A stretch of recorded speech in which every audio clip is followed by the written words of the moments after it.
de l'UNESCO.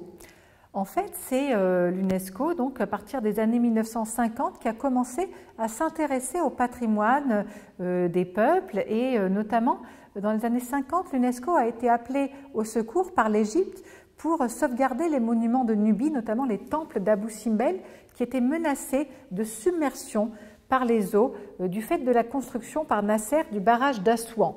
Il y avait donc la création d'un lac artificiel, le lac Nasser, qui aurait submergé ces fameux temples. Alors l'UNESCO, sous la direction de son directeur général, le français René Maheu, a supervisé le sauvetage des temples qui ont été sauvés par une équipe internationale d'ingénieurs. Ils ont été coupés en morceaux et reconstruits plus loin. Ils ont été inaugurés en 1968 et c'était un grand succès pour l'UNESCO qui avait lancé une campagne internationale en faveur d'Abou Simbel. Sur la lancée, l'UNESCO a, quelques années plus tard, en 1972, adopté la Convention sur le patrimoine mondial. C'est une convention qui prévoit la protection du patrimoine naturel ou culturel mondial.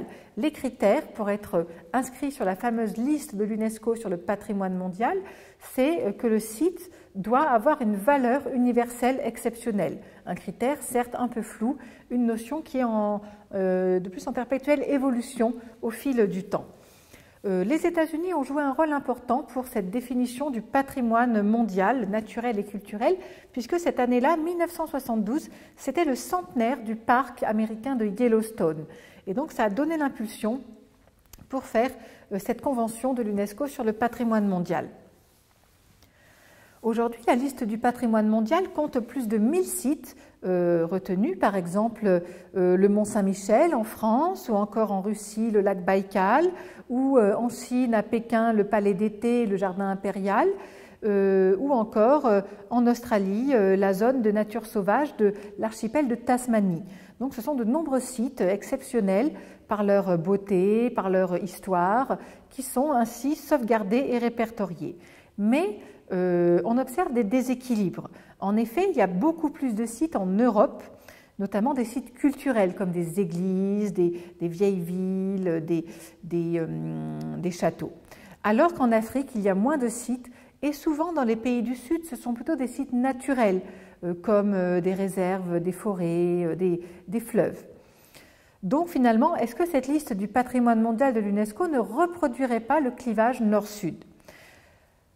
En outre, il peut y avoir des instrumentalisations très fréquentes de la liste du patrimoine de l'UNESCO par les États en permanence. En effet, il y a des enjeux de prestige pour les États et cela donne lieu à des enjeux politiques, géopolitiques ou des enjeux économiques.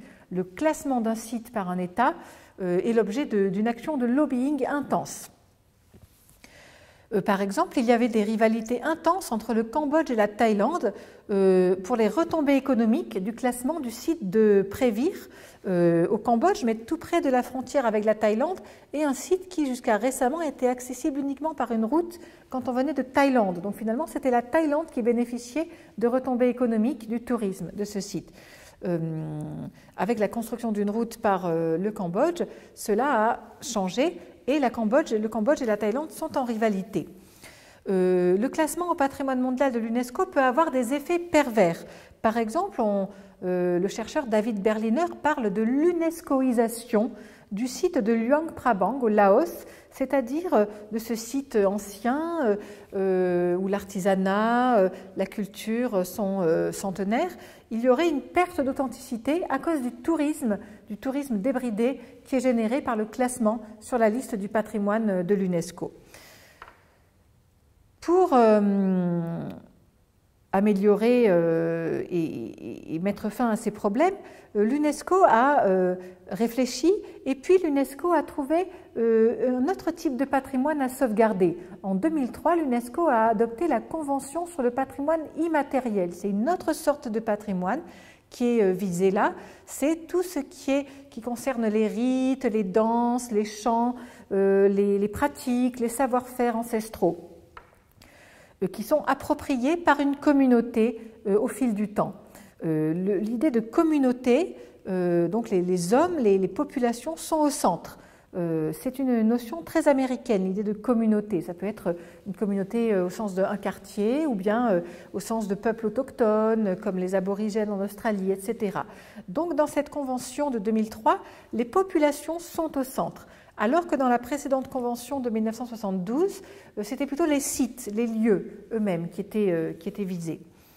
Donc la convention de 2003, en fait, n'est pas élitiste comme celle de 1972. Il ne s'agit pas de faire un classement des meilleurs sites du monde, des plus exceptionnels, mais l'idée, c'est que ça doit être des rituels, des pratiques, des savoir-faire qui sont appropriés par une communauté.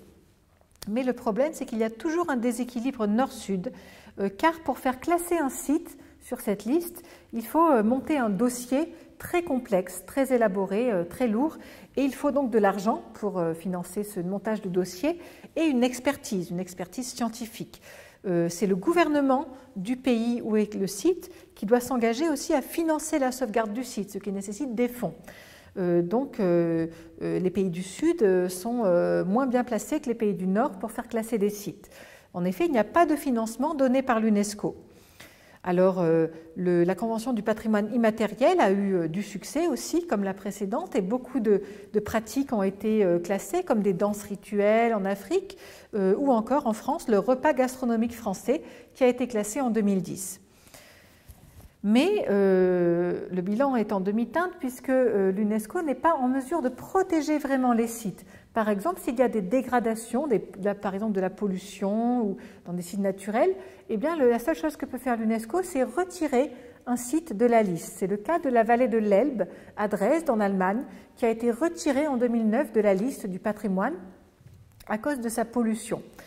Il y a eu en 2016 en Syrie la destruction par le groupe État islamique du site antique de Palmyre. Et malheureusement, l'UNESCO n'a pas de moyens d'action, de sanctions pour faire face à de telles destructions. Mais malgré ces limites, on peut dire que l'action de l'UNESCO pour le patrimoine mondial est un succès. C'est l'action la plus médiatisée de l'UNESCO et elle permet de promouvoir et de faire connaître les sites culturels, les sites naturels dans le monde et c'est une réussite. Je vous remercie.